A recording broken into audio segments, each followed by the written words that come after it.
Hello everyone, कैसे हैं आप सभी लोग। आई होप सारे लोग बढ़िया और शानदार होंगे और आपकी पढ़ाई शानदार चल रही होगी, है ना। कंटिन्यूसली रिग्रेसली आपने पढ़ाई के ऊपर फोकस करना है सो दैट कि अच्छे मार्क्स हम लोग स्कोर कर पाएँ। चलिए, हमारी जो स्ट्रेटेजी चल रही थी उसके तहत, है ना, we were doing assertion and reason. तो कल हमने 15 कर लिए हैं कल वाली वीडियो में, और आज वाली वीडियो में फिर से हम लोग 15 करने वाले हैं। इस तरीके से हमारे जो पूरा टारगेट है 30 का वो कंप्लीट हो जाएगा, है ना। तो हमारा जो टारगेट था वो पीडीएफ पूरी 30 की बनी हुई है, 30 क्वेश्चन उसके अंदर है। तो उन 30 के ऊपर आज हम बात करने वाले हैं और इस वीडियो के साथ आपको पीडीएफ भी टेलीग्राम के चैनल पर भेज दी जाएगी, ठीक है। और टेलीग्राम का चैनल हमारा चैनल के अबाउट वाले सेक्शन में उसका लिंक डाला हुआ है, उस लिंक पे क्लिक करिए, चैनल को आप लोग ज्वाइन करिए। चैनल को ज्वाइन करना इंपॉर्टेंट है if you want all the notes, है ना। तो फिर आपको वो चैनल ज्वाइन करना पड़ेगा। तो आप चैनल ज्वाइन करिए और वहां से पीडीएफ डाउनलोड करते रहिए, पीडीएफ की प्रिंट आउट लीजिए और रिग्रेसली उन पर कमांड बनाने की कोशिश करिए, ठीक है बात। तो चलिए शुरुआत करते हैं आज के सेशन की। तो फर्स्ट क्वेश्चन हमारा देखो क्या कह रहा है। The first assertion is saying that reconstructing of the firm leads to a change in the profit sharing ratio। अगली बात करता है, उसका रीजन दिया हुआ है, a change in the profit sharing ratio among the existing partner results in a gain of additional share in the future profit for some partners while a loss of a part thereof for other partners। क्या मतलब इसका है, थोड़ा समझने का प्रयास करते हैं। तो पहली बात करता है कि फर्म को रिकंस्ट्रक्ट करना, है ना। बात करता है कि फर्म को अगर हम रिकंस्ट्रक्ट करें, है ना, एक वर्ड आया हुआ है रिकंस्ट्रक्ट करना, है ना। अगर हम फर्म को रिकंस्ट्रक्ट करें का मतलब क्या हुआ, it will leads to change in profit sharing ratio, ठीक है, change in profit sharing ratio, ये बात करता है। मतलब फर्म को रिकंस्ट्रक्ट करने का मतलब हुआ व्हेनेवर यू आर चेंजिंग और whenever you are modifying your partnership deed. जब भी आप पार्टनरशिप डीड को मॉडिफाई करते हैं, है ना, तो मॉडिफाई करने का मतलब हुआ रिकंस्ट्रक्ट करते हैं। तो ये अगर आप करेंगे, है ना, अगर आप चेंजेस करेंगे उनमें कुछ, तो ये क्या करेगा, आपका जो प्रॉफिट शेयरिंग रेशियो है पार्टनर्स का वो चेंज कर देगा। अगर आप फर्म को रिकंस्ट्रक्ट करेंगे तो आपके पार्टनर्स का जो शेयरिंग रेशियो है प्रॉफिट वाला वो चेंज हो जाएगा। तो बात बिल्कुल सही करी है, ठीक बात। आपने सिंपल तरीके से, मैंने आपको कल बताया था कि आपने एसर्शन और रीजन दोनों पढ़ने हैं, पहले दोनों चेक करने के सही है कि गलत है, ठीक है। तो पहली बार हमको जब हमने पढ़ी तो बिल्कुल सही है।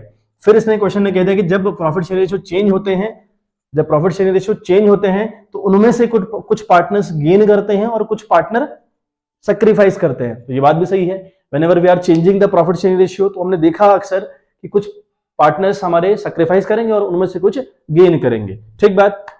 चलिए, तो मुझे समझ में आ गया भाई, दोनों बातें बिल्कुल ठीक हैं। तो वो पहली बात करता है कि रिकंस्ट्रक्ट करना फर्म को, है ना, change in profit sharing ratio कहलाता है। और नीचे बात कर दी कि प्रॉफिट शेयरिंग रेशियो जैसे ही चेंज होता है तो वहां पर कुछ पार्टनर सैक्रिफाइस करेंगे और कुछ गेन करेंगे, ठीक, बातें दोनों सही हैं। अब दोबारा पढ़ें, reconstructing of the firm leads to change in the profit sharing ratio. Firm को रिकंस्ट्रक्ट करना change in profit sharing ratio कहलाता है, ठीक हो गया। ये मतलब प्रॉफिट शेयरिंग रेशियो चेंज करना है रिकंस्ट्रक्ट करने का मतलब। अब लगाइए वाई क्यों, बिकॉज, ठीक है, आंसर दे रहे हैं हम लोग, because a change in the profit sharing ratio among the existing partner result in a gain of additional share in the future profit for some partners while a loss of a partner thereof for the other partners।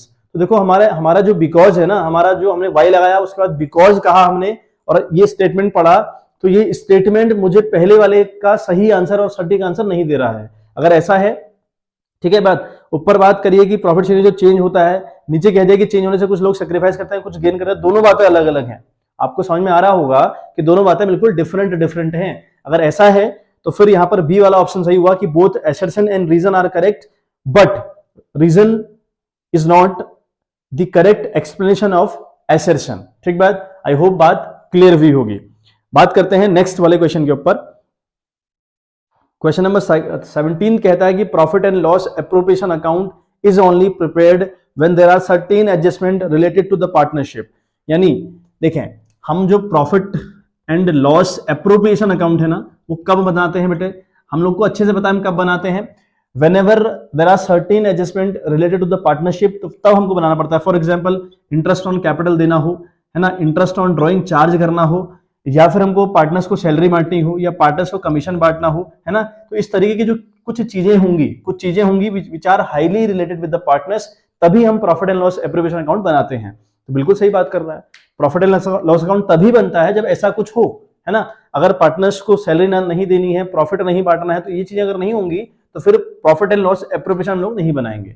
तो question कहता है कि profit and loss account हम बनाते हैं तब जब कुछ सर्टेन एडजस्टमेंट हो रिलेटेड टू द पार्टनर्स। ठीक है बात, तो एसेशन हमारा बिल्कुल सही है। बात करें रीजन के ऊपर, रीजन में लिखा है कि profit and loss appropriation account is prepared to ascertain the profit earn by the firm and its distribution among the partners. ठीक है बात, यानी दूसरी बात करता है कि जो profit and loss appropriation account है वो हम क्यों बना रहे हैं, हम इसलिए बनाते हैं ताकि हम, देखो दो बातें कही हैं। पहली बात में कहा कि प्रॉफिट एंड लॉस अकाउंट क्यों बना रहे हैं, because there are certain adjustment which are highly related with the partners. इस तरीके के एडजस्टमेंट रहेंगे तो प्रॉफिट एंड लॉस अकाउंट बनेगा। ये बात हमारी एसेशन के रिगार्डिंग कही। और फिर रीजन के रिगार्डिंग कह रहा है कि profit and loss appropriation account हम इसलिए बनाते हैं सो दैट हम पता कर सकें कि कंपनी ने कितना प्रॉफिट कमाया और उसको डिस्ट्रीब्यूट कर सकें अमंग द पार्टनर्स। दूसरी वाली बात भी ठीक है, लेकिन क्या हम कह रहे हैं कि प्रॉफिट एंड लॉस अकाउंट हम तब बनाते हैं जब कुछ सर्टेन एडजस्टमेंट हो related to the partners. Question mark करिए व्हाई। ठीक है, फिर आंसर दीजिए बिकॉज करके। ठीक है, बिकॉज करके आंसर दीजिए। बिकॉज हम कह रहे हैं, पढ़े जरा स्टेटमेंट दोबारा पढ़े, मैं आपको फ्लैश करवाता हूं क्वेश्चन। देखें क्या लिखा है, profit and loss appropriation account is only prepared when there are certain adjustment related to the partnership. ठीक हो गया, मतलब बिकॉज, आंसर दीजिए आप वाई करके, because profit and loss appropriation account is prepared to ascertain the profit earned by the firm and its distribution among the partners। तो दोनों बातें ठीक हैं, लेकिन दूसरी वाली जो रीजन वाली बात है वो एसर्शन को वेरीफाई नहीं कर रही, क्लेरिफाई नहीं कर रही, बिकॉज का आंसर नहीं दे पा रही है, वाई का आंसर नहीं दे पा रही है। अगर ऐसा है तो दोनों स्टेटमेंट सही हैं, दोनों स्टेटमेंट आपस में सही हैं, लेकिन जो रीजन है that is not the correct explanation of A, right. तो here the option number B will be correct. Now बात करते हैं 18th क्वेश्चन के ऊपर। The analysis of financial statement does not disclose the current worth of the firm और business, है ना।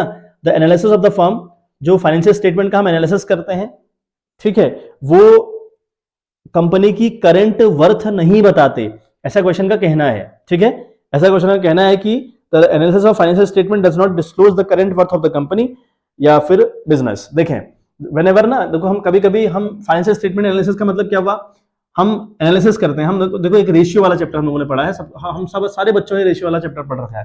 Ratio वाला चैप्टर पढ़ क्यों रहे हो, हम फाइनेंशियल स्टेटमेंट को एनालाइज कर रहे हैं, है ना, देख रहे हैं कि सही है कि नहीं है। अब देखो मतलब जो चीजें आपकी हैं वो ठीक ठाक पोजीशन में है कि नहीं है, इसलिए हम रेशियो एनालिसिस करते हैं। अब रेशियो एनालिसिस कैसे होता है कि 2012, मान लिया 2012 है और 2013 है, तो दो बैलेंस शीट पकड़ी जाती हैं, दो बैलेंस शीट के बेस पर इनको किया जाता है कंपेयर, है ना। अल्टीमेट कंपैरिजन तो है, कंपैरिजन बिटवीन टू फिगर है ना, रेशियो। रेशियो मतलब है 2012 और 13 की फिगर को में कंपैरिजन करना है और उनका एक रेशियो बनाना है, ये रेशियो एनालिसिस हुआ। अब हम क्वेश्चन क्या कह रहा है कि जो फाइनेंशियल स्टेटमेंट का एनालिसिस है वो कंपनी की करंट वर्थ नहीं बताता। बिल्कुल सही बात है, नहीं बताता, क्योंकि उसमें 12 वाला भी इंक्लूड है, 13 वाला भी इंक्लूड है। 13 हमारा करंट ईयर हो गया और 12 हमारा प्रीवियस ईयर हो गया, हम दोनों को इंक्लूड कर रहे हैं ना, तो फिर करंट की बात कहां कर रहा है क्वेश्चन। मतलब रेशियो एनालिसिस करके, रेशियो एनालाइज करके हम जो रेशियो निकाल रहे हैं वो करंट के रेशियो थोड़ी है, वो 2 साल का कंपैरिजन है। तो करंट वर्थ कंपनी की पता चल जाए रेशियो एनालिसिस से या फिर फाइनेंशियल स्टेटमेंट एनालिसिस से, पॉसिबल नहीं है। तो पहली बात बिल्कुल सही कर रहा है क्वेश्चन। ठीक है, बात पढ़ते हैं रीजन में क्या लिखा है। डिफरेंट फर्म में फॉलो डिफरेंट पॉलिसीज, है ना, और जो अलग अलग फर्म है वो अलग अलग पॉलिसी को क्या करती हैं, एक्वायर करती हैं और उन पर काम करना चालू करती हैं। देखें तो पहली बात कही कि फाइनेंशियल स्टेटमेंट एनालिसिस कंपनी की करंट वर्थ नहीं बताता, बात बिल्कुल सही है। अगली बात कर रहा है कि जो अलग अलग फर्म्स हैं, डिफरेंट फर्म, है ना, may obtain different technique of the analysis, तो अलग अलग एनालिसिस लोग यूज कर सकते हैं, बिल्कुल सही बात है भाई। बतेरे आपके ऑप्शंस हैं आपके पास, है ना, जैसे मैं आपको एग्जांपल कई बार दे चुका हूं। डेप्रिसिएशन चार्ज करने के दो मेथड हमारे पास है, WDM है, SLM मेथड है, तो अलग अलग कंपनी ऑब्टेन करती हैं, मर्जी है कंपनी की, है ना। अब देखें तो दोनों बातें बिल्कुल सही है, मैंने एसेशन पढ़ लिया, रीजन पढ़ लिया। अब आपको लगाना है वाई, मैंने फिर पूछा, मैंने क्वेश्चन से पूछना है वाई और आंसर देना है बिकॉज करके। ठीक है, मैंने आंसर देना है बिकॉज करके कि बिकॉज, है ना। अब देखो पहले हमने क्या कहा कि जो फाइनेंशियल स्टेटमेंट एनालिसिस है वो कंपनी की करंट वर्थ नहीं बताता, बिल्कुल सही बात है। आप पूछें क्यों नहीं बताता, क्योंकि, है ना, बिकॉज, क्योंकि अलग अलग कंपनीज अलग अलग मेथड ऑप्टेन करती है, इसलिए नहीं बताता। तो ऐसा है क्या? ऐसा बिल्कुल नहीं है, वो नहीं बताती क्योंकि आप 2 साल का फिगर लेते हैं, इसलिए नहीं बताते सही वर्थ। कंपनी का करंट वर्थ इसलिए नहीं निकलती क्योंकि आप 2 साल ले लेते हैं, उसमें सिर्फ 1 साल का कंपेरिजन नहीं करते, इसलिए नहीं बताती। लेकिन यहां क्या लिख रहा है? करंट वर्थ नहीं बताती क्योंकि अलग अलग लोग अलग अलग मेथड फॉलो करते हैं, इसलिए नहीं बताती। तो ये बात बिल्कुल गलत कर रहा है ना। यानी जो पहला वाला हमारा एसर्शन है, वहां वाई लगाने के बाद हमारा जो एसर्शन जो रीजन है उसने हमें सेटिस्फैक्टरी आंसर नहीं दिया, तो इसका मतलब दोनों स्टेटमेंट तो ठीक है, दोनों स्टेटमेंट अपनी जगह ठीक है, लेकिन बच्चे reason is not the correct explanation of A. ठीक है बात? चलें, तो यहां भी आपका बी वाला ऑप्शन सही हुआ। आगे हम बात करें, issue of equity share comes under financing activity. अगर आप इक्विटी शेयर इश्यू करते हैं तो इक्विटी शेयर इश्यू करना फाइनेंसिंग एक्टिविटी कहलाता है। बिल्कुल, वो सारी एक्टिविटी जिस एक्टिविटी से या वो सारे काम जिन कामों से फर्म के अंदर कैश आए, ठीक है, कैश रेज्ड हो, वो सारी की सारी एक्टिविटी बच्चे फाइनेंशियल एक्टिविटी कहलाती हैं। ठीक बात? यहां बात बिल्कुल सही कही है, पहली बात बिल्कुल ठीक है। अगली बात करता है कि financing activity are the activities which result in change in size and composition of owners capital and borrowing of the enterprise from other sources. क्या मतलब हुआ? देखो, बात कही ऊपर, क्या कहा कि जो इक्विटी शेयर है ना बेटा, इक्विटी शेयर को इश्यू करना, मतलब इक्विटी शेयर को इश्यू करना फाइनेंशियल एक्टिविटी कहलाता है। ठीक है, ये फाइनेंशियल एक्टिविटी कहलाता है, तो बिल्कुल सही बात है। इक्विटी शेयर इश्यू करना, डिबेंचर इश्यू करना, बैंक लोन ले लेना, है ना, बैंक ओवरड्राफ्ट कर देना, ये कुछ एक्टिविटीज हैं जो क्या कहलाती हैं? फाइनेंशियल एक्टिविटी कहलाती हैं। क्यों कहलाती है फाइनेंशियल एक्टिविटी? ये क्योंकि इनसे कंपनी के अंदर कैश आता है, फंड रेज होता है ना, ओनर्स की कैपिटल में चेंजेस आते हैं, उस कंपोजिशन में चेंज आता है, या फिर हमारे जो लॉन्ग टर्म बोरोइंग है उनमें चेंजेस आते हैं। ठीक है, इसलिए फाइनेंशियल एक्टिविटी है। अब पहली बात करा कि इक्विटी शेयर को इश्यू करना फाइनेंशियल एक्टिविटी कहलाता है, और अगली बात कर दी, ठीक है, कि फाइनेंशियल एक्टिविटी वो एक्टिविटी है जिनसे कंपनी के ओनर का जो कैपिटल है वो उसका कंपोजिशन चेंज हो जाए। मतलब अल्टीमेट लेवल पर ऐसा कह रहा है कि कैपिटल बढ़ जाए, डिबेंचर का अमाउंट बढ़ जाए, लॉन्ग टर्म बोरिंग का अमाउंट बढ़ जाए, ऐसी बात वो सेकंड रीजन कर रहा है। अब आपने पहला पढ़ा कि इक्विटी शेयर को इश्यू करना फाइनेंसिंग एक्टिविटी कहलाता है। पूछिए इससे क्यों? वाई? बिकॉज, क्योंकि आंसर दे रहा है अभी, क्योंकि financial activity are the activity, क्योंकि फाइनेंशियल एक्टिविटी वो एक्टिविटी है which result in change in size of composition of owners capital, जो ओनर की कैपिटल में, शेयर कैपिटल में चेंजेस ला दें, and borrowing of the enterprise from the other source, और जितनी भी कंपनी की बोरोइंग है उनमें चेंजेस ला दे, उसे हम फाइनेंसिंग एक्टिविटी कहते हैं। तो पहले वाले एसर्शन का रीजन ने बिल्कुल सटीक जवाब दिया, तो इसका यह मतलब हुआ कि A1 इज करेक्ट, है ना। Both the statement assertion and reason both are correct, and R is the correct explanation of A. ठीक है बात? तो यहां पर ए वाला ऑप्शन आपका सही ऑप्शन हुआ। बात करते हैं 20th वाले क्वेश्चन की। Deeps limited issued 10% 5000 debenture at par of ₹100 each. ठीक है, company suffered a loss but still the debenture of the company, है ना, sorry, but still the directors of the company paid interest on debenture. ठीक है बात? अब देखें, कंपनी ने क्या किया, 5000 डिबेंचर इशू किए। कितने के भाई? वो डिबेंचर है आपके 100 रुपए के, और 10% का प्रीमियम भी उन पर है ना, 10%, sorry not 10% premium. Deep's limited issue 10%, ठीक है, 5000 डिबेंचर। तो हमने क्या करा, 100 रुपए के डिबेंचर किए, मतलब अल्टीमेट छोड़िए, आपने 50,000 रुपए के डिबेंचर या फिर 5 लाख रुपए के डिबेंचर इशू किए। ठीक है बात? आपने 5 लाख के डिबेंचर इशू किए बच्चे, है ना। ये डिबेंचर कैसे हैं? ये 10% कूपन रेट वाले डिबेंचर है। का मतलब हुआ आपने इन डिबेंचर पर हर साल 10% के हिसाब से इंटरेस्ट भी पे करना है।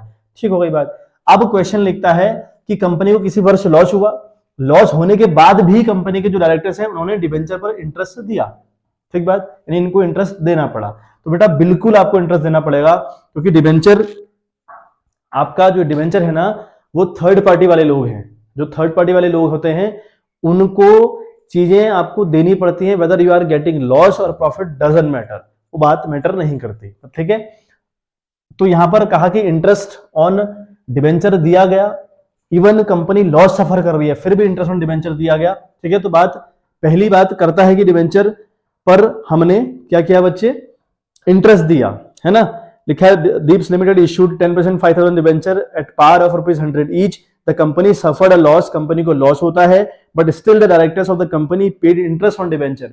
कंपनी के डायरेक्टर्स ने फिर भी डिबेंचर पर इंटरेस्ट दिया। ठीक बात, अच्छा पहली बात ठीक करी।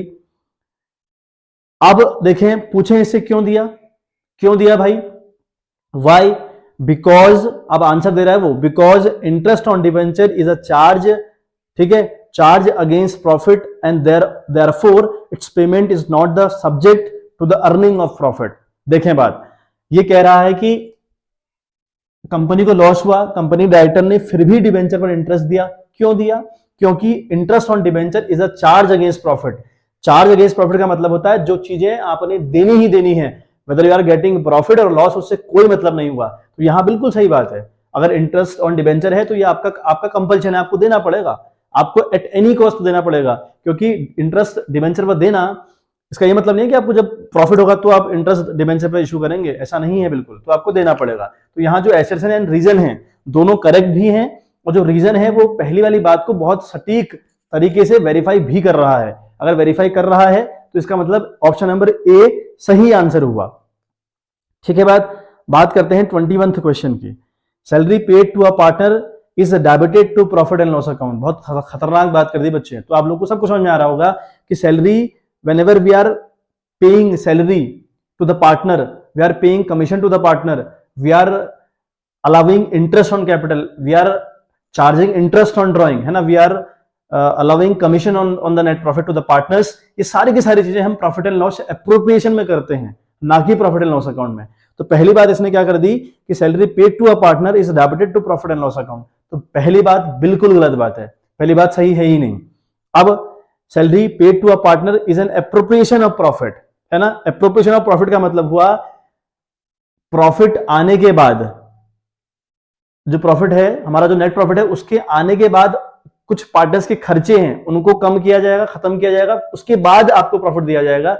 उस प्रॉफिट को कहते हैं appropriation profit, appropriation of profit. ठीक है, एक है चार्ज अगेंस्ट प्रॉफिट, मतलब कि कंपल्शन है, प्रॉफिट एंड लॉस अकाउंट में आएगा। एक है एप्रोप्रिएशन ऑफ प्रॉफिट, मतलब प्रॉफिट एंड लॉस एप्रोप्रिएशन में आएगा। तो यहां सेकंड बात सही करी है। ठीक है, सेकंड वाली बात बिल्कुल सही है। तो यहां पर हम देखें तो ऑप्शन नंबर हमारा डी वाला सही हुआ कि एसर्शन तो फॉल्स है बट रीजन सही है। ठीक है बात, तो इस तरीके से 21th वाला क्वेश्चन भी सॉल्व हुआ।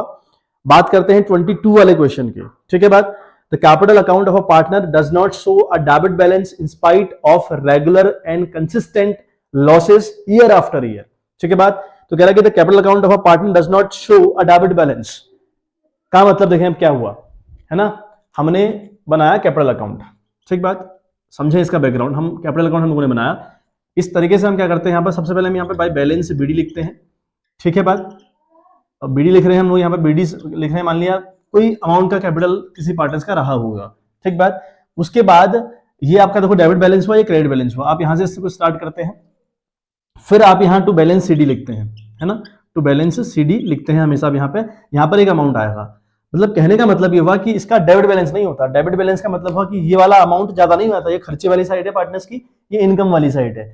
तो हमेशा पार्टनर्स का जो कैपिटल है वो प्लस में ही रहता है, ऐसा क्वेश्चन का कहना है। मैं नहीं कह रहा, क्वेश्चन कह रहा है कि जो हमारा एसर्शन है वो ये कह रहा है कि जो पार्टनर्स की कैपिटल है वो हमेशा क्या रहती है, क्रेडिट रहती है, मतलब प्लस में रहती है, उसका बैलेंस डेबिट नहीं होता, माइनस में नहीं होती, मतलब उसका यहाँ वाला साइड बड़ा नहीं आता, हमेशा ये वाला साइड बड़ा होगा।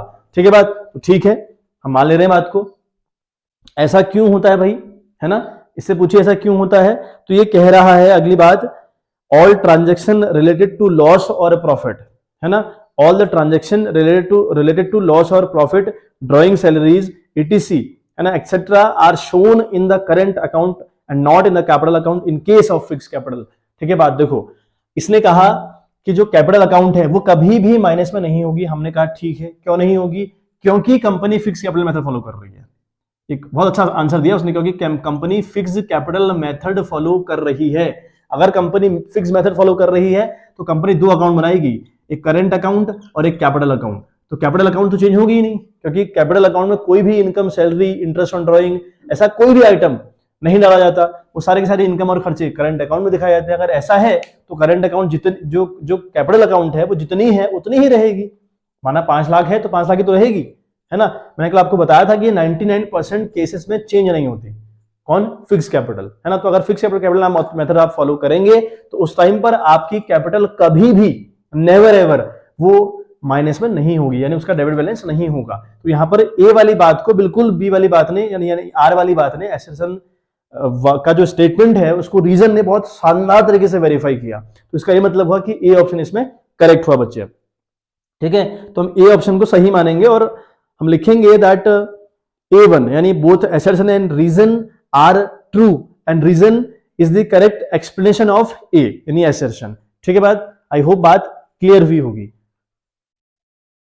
चलिए नेक्स्ट क्वेश्चन हम लोग समझते हैं। तो उसमें लिखा है कि the bank account is debited when the money is receive for debenture.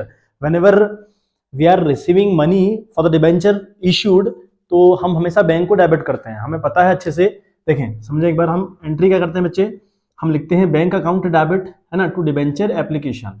ठीक है, ये हम एंट्री कर रहे होते हैं, मतलब जब भी हम डिबेंचर इशू करते हैं टू द पब्लिक तो हम अपने बैंक को डेबिट करते हैं। ये बात बिल्कुल सही है, ये बात बिल्कुल सही है, यानी जो एसेसन हमारा है वो बिल्कुल सही बात कर रहा है। पढ़े इसका रीजन, रीजन में क्या लिखा हुआ है? रीजन कहता है bank being a real account needs to be debited when something comes in, यानी जो बैंक है वो रियल अकाउंट है और इसको जब भी कुछ आएगा तो डेबिट आप करेंगे, इसलिए हम इसको डेबिट करते हैं, ऐसा क्वेश्चन का कहना है। ठीक है बात, पहले हम बात पढ़ते हैं आराम से। कहता है कि जो बैंक अकाउंट है ना, जो बैंक अकाउंट है it is a real account, ये जो बैंक अकाउंट है रियल अकाउंट है, तो इसलिए जब भी इसमें कुछ आएगा, जब भी बैंक कुछ पैसा रिसीव करेगा बैंक को हम डेबिट करेंगे। ठीक बात, ऐसा है नहीं एक्चुअली। देखिए आप जरा समझें, ये बिल्कुल कंफ्यूजिंग पॉइंट दे रखा है, बहुत खतरनाक चांस है यहाँ पर गलती होने के। एक बात आप समझें, जो बैंक है ना, बाय द वे ये बैंक आपका पर्सनल अकाउंट होता है ना, ये बैंक आपका पर्सनल अकाउंट होता है, लेकिन जो कंपनीज हैं, जितनी भी कंपनीज है ना, बैंक को एज अ पर्सनल अकाउंट मानते हुए डील नहीं करती, बल्कि रियल अकाउंट मानते हुए डील करती हैं। ठीक है, रियल मानते हुए डील करती हैं।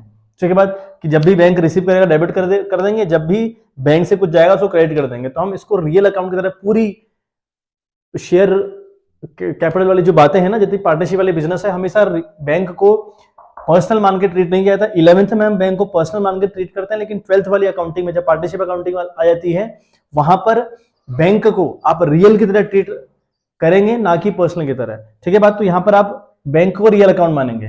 तो इसने कहा, पहली स्टेटमेंट में कहा है, दोबारा सुने, कहता कि the bank account is debited when the money is receive for debenture. Bank account debit किया जाता है अगर आप पैसा रिसीव करते हैं फॉर द डिबेंचर्स। तो बात सही कर रहा है। और आगे लिखता है क्यों किया जाता है, क्यों हम बैंक को डेबिट करते हैं? क्योंकि बैंक जो है वो रियल अकाउंट है और रियल अकाउंट का नियम है जब भी कुछ आएगा डेबिट करेगा और जाएगा तो क्रेडिट करेगा। ठीक बात, तो यहां पर जो एसर्शन है उसको रीजन ने बहुत शानदार तरीके से वेरीफाई किया। तो इसका ये मतलब हुआ कि हमारा ए वाला ऑप्शन सही ऑप्शन हुआ। ठीक है बात, चले समझते हैं 24th वाला। The fix capital method is better as compare to the fluctuating capital method. ये कहता है कि जो फिक्स कैपिटल मेथड है वो फ्लक्चुएटिंग कैपिटल मेथड से ज्यादा बेटर है ना। तो ऐसा कोई बात कहीं आपको देखने को नहीं मिलेगी, ऐसा बिल्कुल नहीं है ना। कुछ लोग फिक्स कैपिटल मेथड फॉलो करते हैं, कुछ लोग फ्लक्चुएटिंग कैपिटल मेथड फॉलो करते हैं, तो ये अपनी चॉइस है ना। लेकिन उन दोनों में से फिक्स्ड अच्छा है कि फ्लक्चुएटिंग अच्छा है, ये कह पाना बड़ा मुश्किल काम है। ठीक है बात, तो दोनों अपने आप में शानदार मेथड्स हैं। तो यहां पर इसने सिर्फ फिक्स कैपिटल मेथड की बात करी कि बहुत शानदार मेथड है, तो बात बिल्कुल गलत है, यानी जो हमारा एसर्शन है वो तो रॉन्ग है बच्चे। बात करें रीजन की, रीजन में लिखा है the capital of the partners is fixed. ठीक है, जो पार्टनर है की कैपिटल है वो फिक्स रहती है। All the transaction are recorded in current account, और जितने भी ट्रांजेक्शन है ना पार्टनर्स के रिगार्डिंग, जो उनकी इनकम रहती है, जो खर्चे रहते हैं, उनको हम करंट अकाउंट में डालने का काम करते हैं। तो इसलिए कैपिटल अकाउंट, जो फिक्स कैपिटल अकाउंट है वो बेटर है बोल रहा है। ठीक है बात, पहली बात इसने बोल दी कि जो फिक्स कैपिटल मेथड है बेटर है। क्यों बेटर है, उसका रीजन दिया इसने कि इसलिए बेटर है क्योंकि कैपिटल फिक्स रहती है और जितने भी इनकम और खर्चे आते हैं उसको हम करंट अकाउंट में डालते हैं।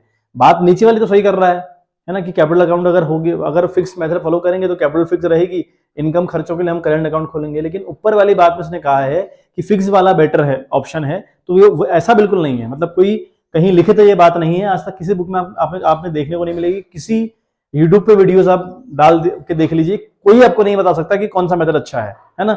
वो अपना अपना प्रेफरेंस है, दोनों मेथड अपने आप में अच्छे हैं। तो पहली बात गलत है और दूसरी बात सही है, ठीक है। तो हम डी वाला ऑप्शन देखें तो इसमें लिखा है कि assertion A is false but reason is true. तो रीजन ट्रू दिया था, रीजन तो सही दिया था कि उसने फिक्स कैपिटल के बारे में बताया था कि कैपिटल चेंज नहीं होती और सारी की इनकम और खर्चे हम करेंट अकाउंट में डालते हैं। तो यहाँ तो बात ठीक करी थी, लेकिन ऊपर वाली बात बिल्कुल बेतुकी बात थी, तो इसलिए हम कह रहे हैं कि डी वाला ऑप्शन सही रहेगा। अच्छा, बात करते हैं 25th क्वेश्चन के ऊपर। Proceeds from issue of share and debentures are recorded in the financial activity. अगर हमें शेयर इशू करने से या फिर डिबेंचर इशू करने से कैश आता है, अगर हमें डिबेंचर इशू करने से या फिर शेयर इशू करने से कैश आता है, तो ये इन दोनों का पैसा हम हमेशा फाइनेंसिंग एक्टिविटी में रिकॉर्ड करेंगे। तो पहली बात बिल्कुल सही करता है ना। अच्छा, अगली बात क्या कर रहा है, issue of share and debenture are the cash inflow और made to finance to the company, है ना। तो ये बात भी सही कि भाई कि जो शेयर इशू करना है, डिबेंचर इशू करना है, ये इनफ्लो ऑफ कैश है इन द फाइनेंसिंग एक्टिविटी। तो यहां बात बिल्कुल सही कही है, दोनों बातें ठीक हैं, दोनों बातें आपस में बेटा सही हैं। अब ऊपर वाली बात दोबारा पढ़िए, इशू करने से डिबेंचर और शेयर, कंपनी के अंदर जो पैसा आएगा उसको कंपनी फाइनेंशियल एक्टिविटी में डालेगी। क्यों, पूछिए क्यों? बिकॉज, क्योंकि issue of share and debenture are the cash inflow और made to finance the company, इसलिए हम उसको वहां पर डालते हैं, क्योंकि वो फाइनेंशियल एक्टिविटी है, इसलिए हम उनका कैश कहां डालते हैं बच्चे? फाइनेंशियल एक्टिविटी के अंदर डालते हैं। दोनों बातें सही भी हैं, और जो रीजन है उसने एसेशन को बहुत अच्छे से एक्सप्लेन भी किया, है ना, बहुत अच्छे से वेरीफाई भी किया। तो यहां पर जो ए वाला ऑप्शन है बच्चे, that option is the correct option. बात करें 26 वाले क्वेश्चन की, तो क्वेश्चन नंबर 26 कहता है the lenders and suppliers are interested in average payment period, ठीक है, इन एवरेज पेमेंट पीरियड। देखो एवरेज पेमेंट पीरियड क्या होता है, सबसे पहले इसको समझें।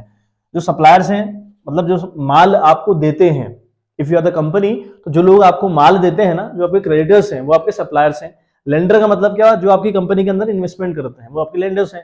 तो वो लोग जानना चाहते हैं एवरेज पेमेंट पीरियड क्या रहेगा कंपनी का, है ना। ये एवरेज पेमेंट पीरियड कंपनी का क्या होगा, इसका हमारा रेशियो एनालिसिस के अंदर एक फॉर्मूला हुआ करता था, फॉर्मूले के ऊपर हम बात फिलहाल नहीं कर रहे, लेकिन एक एवरेज पेमेंट पीरियड का मतलब क्या है, मतलब अगर मान लिया एक एक्स लिमिटेड है ना, एक एक्स लिमिटेड है, यहां पर एक राम है बंदा, एक बंदा राम है, वो एक्स लिमिटेड में इन्वेस्टमेंट करता है, ठीक है। एक एस है जो इसको माल सप्लाई करता है। जो राम है ना, लेंडर है कंपनी का, ये कंपनी को, कंपनी के अंदर इन्वेस्टमेंट करता है ना। तो ये हो गया इन्वेस्टर कंपनी का। और जो एस है, ऐसे बहुत सारे और लोग होंगे जो कंपनी को माल सप्लाई करते हैं, तो कंपनी के सप्लायर हो गए।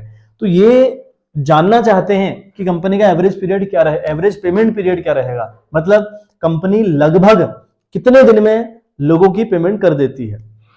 ठीक बात, कंपनी लगभग कितने दिनों में लोगों की पेमेंट कर देती है, ये इंटरेस्टेड होते हैं जानने में, कौन? Lenders and supplier. बताइए आप इंटरेस्टेड होंगे नहीं होंगे? Whenever you are investing something in any company और you are supplying the goods to a company, तो आप जानना चाहोगे ना कि ये कंपनी कितनी जल्दी हमारा चीजें हमको रिपे कर देगी। बिल्कुल जानना चाहेंगे सर, हर कोई जानना चाहेगा। तो यहां पर यही बात इसने लिखी है कि जो लेंडर्स एंड सप्लायर्स हैं are interested in the average payment period, तो वो जानना चाहते हैं कि लगभग कितने दिनों में कंपनी उनकी पेमेंट कर देगी। तो यहां बात बिल्कुल सही है। आगे बात करते हैं, दे प्रोवाइड द गुड्स और money to the firm on credit and they need to know how long will the company take to repay their loans by sending the bill payment of the firm।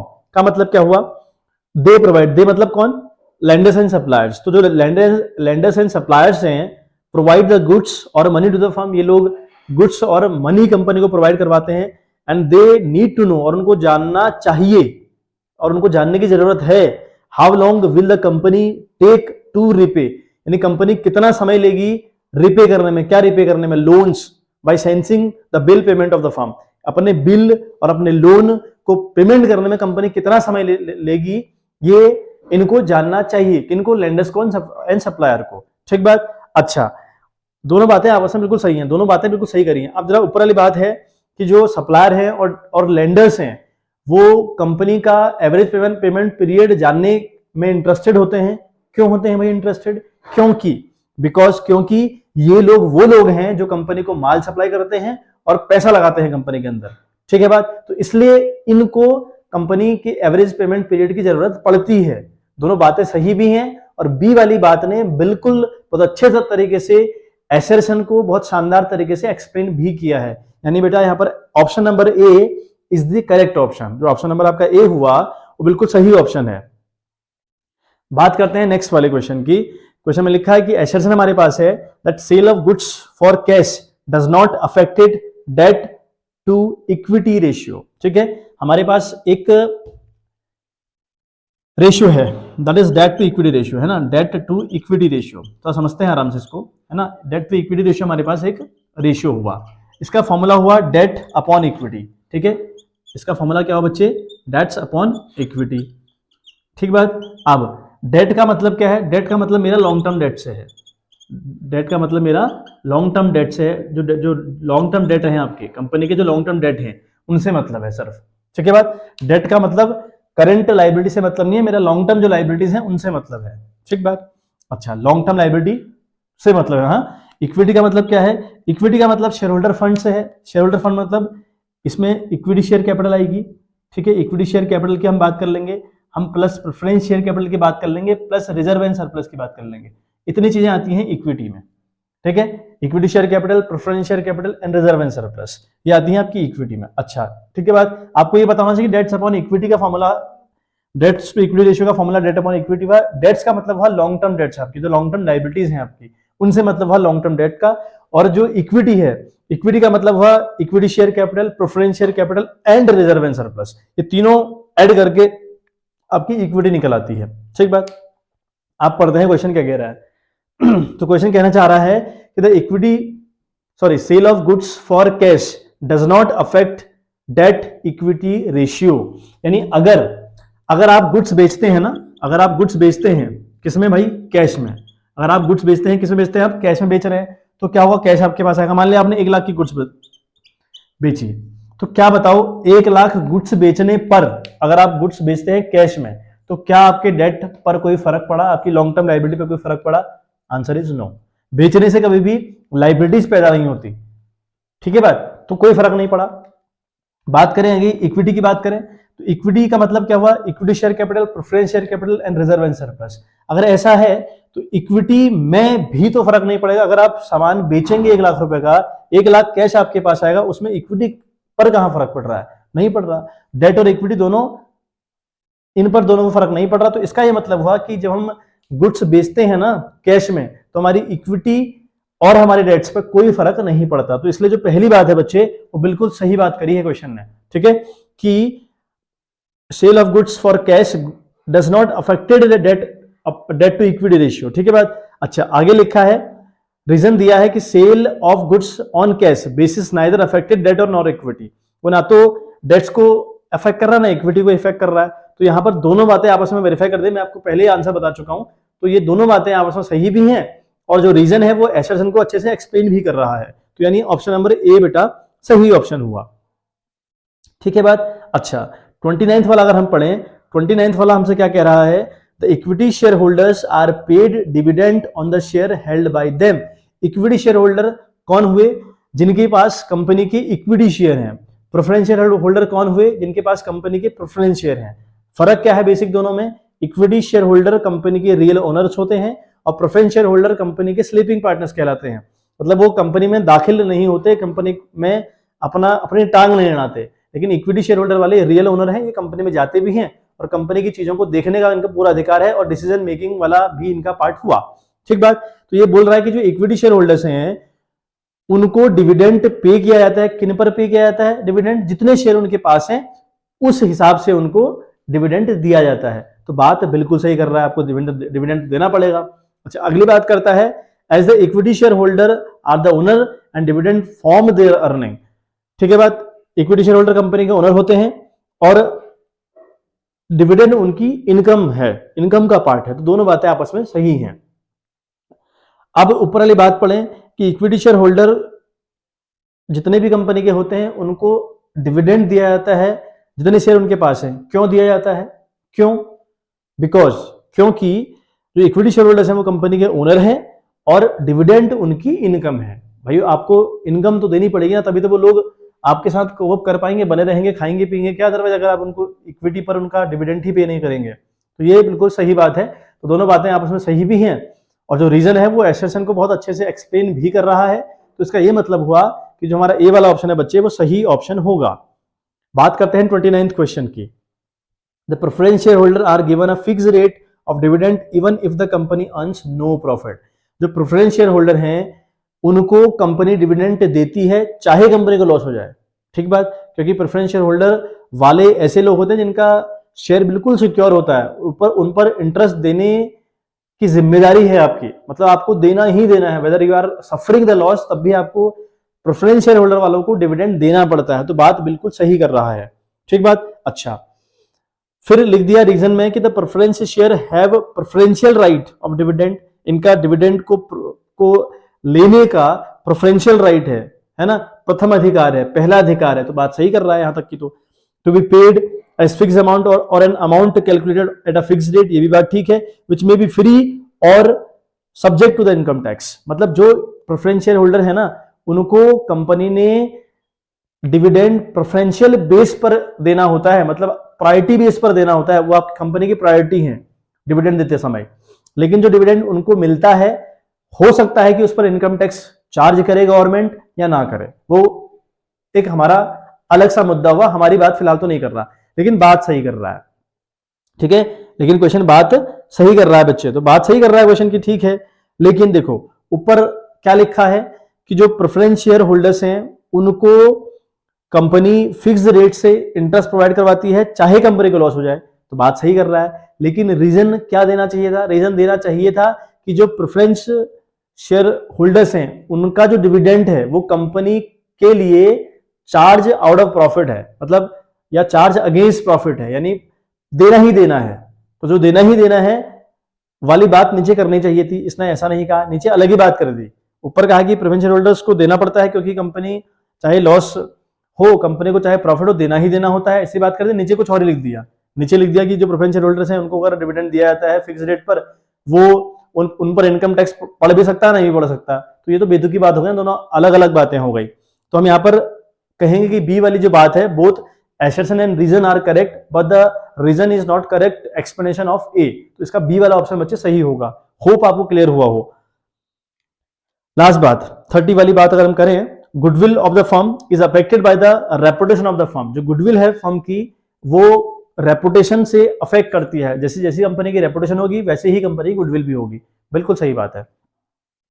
फिर लिखता है कि the goodwill of the firm is depended on the management capacity of the firm. जो goodwill है वो management की capacity पर depend करता है कि जितनी अच्छी मैनेजमेंट की कैपेसिटी होगी उतनी ही अच्छी कंपनी की गुडविल होगी। ये बात भी सही है, दोनों बातें आपस में सही हैं। लेकिन ऊपर क्या लिखा है कि जो गुडविल है फर्म की, वो अफेक्ट होती है by the reputation of the firm. ठीक है बात, ये तो हमने कहा, ठीक है भाई। क्यों होती है? रेपुटेशन से गुडविल अफेक्ट क्यों होती है? क्योंकि the goodwill of the firm is dependent on the management capacity of the firm. बताओ ये क्योंकि का आंसर सही हो रहा है?